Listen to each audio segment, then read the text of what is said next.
Hey there, YouTube. Welcome back. I am Jay Being Natural, and today we're actually going to take a bit of a different approach to the Game Awards this year. This year, I just want to focus on not reacting, but reviewing, I guess, some of the big stuff that got revealed tonight, instead of just going through the whole show. I have my reasons for that, but I hope you all enjoy it. Let's go ahead and get right into the trailers. So first up actually comes a remake of a game that came out in 2008, 2009, I don't remember exactly. But if you remember the Xbox Live Summer of Arcade, you're definitely gonna remember Brothers: A Tale of Two Sons, which took the world by surprise that independent games that could actually run this well on a console. But I've never had an experience of that myself. I was, of course, more of a PlayStation guy. And I'm glad more of these old Xbox Summer games are coming out to PlayStation. But, will it be worth a look? We'll see. Hopefully, I'll be able to get it one day. It comes out, almost on Leap Day. The next reveal was actually kind of a bit of a surprise, as PlayStation and Santa Monica actually revealed that there's actually going to be free DLC for God of War Ragnarok that, by the time I upload this video, will be out in 4 days, which was quite a surprise, and I don't think they'd ever done anything like this before, unless I missed something in the first game, which I never played. But in any case, this is great for the returning fans that want something more out of Ragnarok, plus the chance to use those famous Blades of Chaos. Again, it comes out in 4 days by the time of this upload. Another game that got a lot of hype was the return of a well-known franchise from the 2000s, Dragon Ball Budokai Tenkaichi, otherwise now called Dragon Ball Sparking Zero. It's a new take on the series, as it decides the fighting game decides to go 3D again, unless I missed something in the previous games. I'm only familiar with Budokai 1 through 3. I had not played a Tenkaichi game, so maybe that's when they went to 3D. I'm not sure. But it does look like it's taking the visuals to new effects now that it's on PlayStation 5 and Xbox Series X, which I believe this will make the second game, well, third by the time Xenoverse 2 gets next gen. But it's good for all the Dragon Ball fans, and I hope they enjoy it. Another game that got revealed is another game, well, technically in a series not technically, it was a series I looked at, well, kinda. This is a new game in the Mana series that's getting a remake treatment. This is Visions of Mana. And after what I've seen on the first game I played, the Trials of Mana, and this new one that actually looks pretty cool, and looks like in the same art style. But again, it's another in the action game series. It's not, I believe the original and Super NES was like RPG style. This one, of course, goes back to the action style that was known in the remakes. Will this fares poorly or as well as the originals, according to the critics?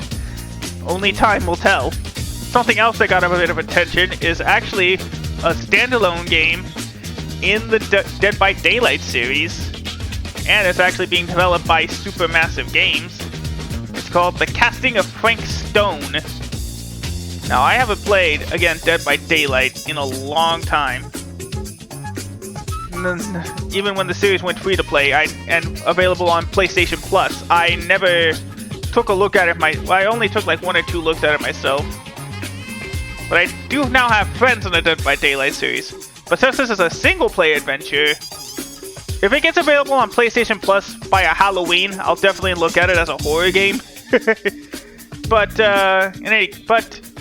hopefully this goes well. That's all I can really say about most of these games, by the way, is that I hope they go well. So another game, again, that got a lot of attention, and that would be Hideo Kojima's next game. And finally, back to the horror that he tried so hard to get developed 5 years ago. No, not even 5 years ago. I think it was like 7 or 8 years ago for PlayStation, but instead he's gonna take it to Xbox. It's called OD, and it's being helped in collaboration with famed modern horror director Jordan Peele. If PT was anything to go off of from what the gameplay I've seen of it, this could be another new game. And it's hard to tell if this is IRL footage or in-engine footage, as it's not set to come out for another year or two. We'll see how it goes, and we'll keep ourselves an eye on it. Another trailer that got a lot of attention was the new expansion trailer for the hit third-person shooter online game Warframe is Warframe: Whisper in the Walls, which is of course coming out for all consoles.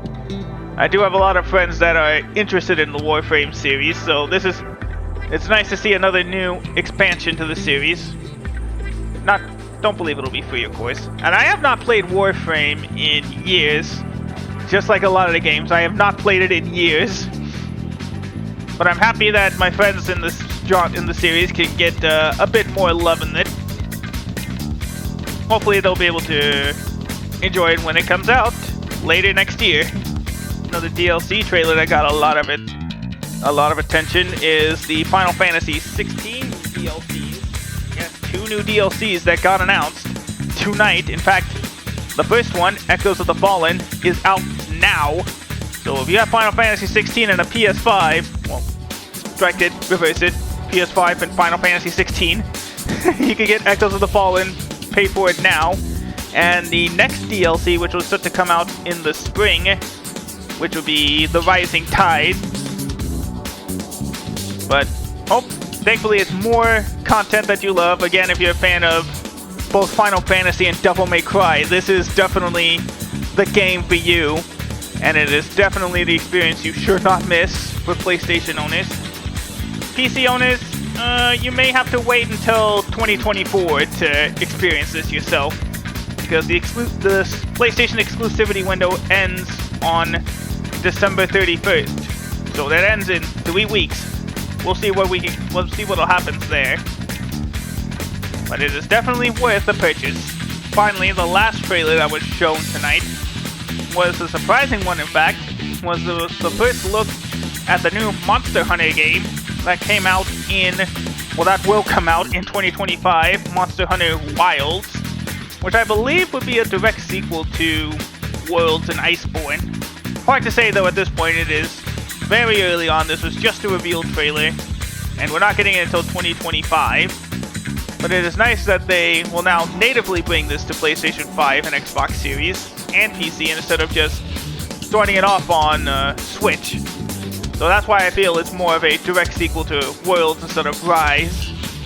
But those are the early days of my Twitch channel. Remember that I did play this game a few times with one of my friends. Will this get me out of retirement and play this new game? Only time will tell. And how much of this game goes on sale in a few months' time after the game comes out.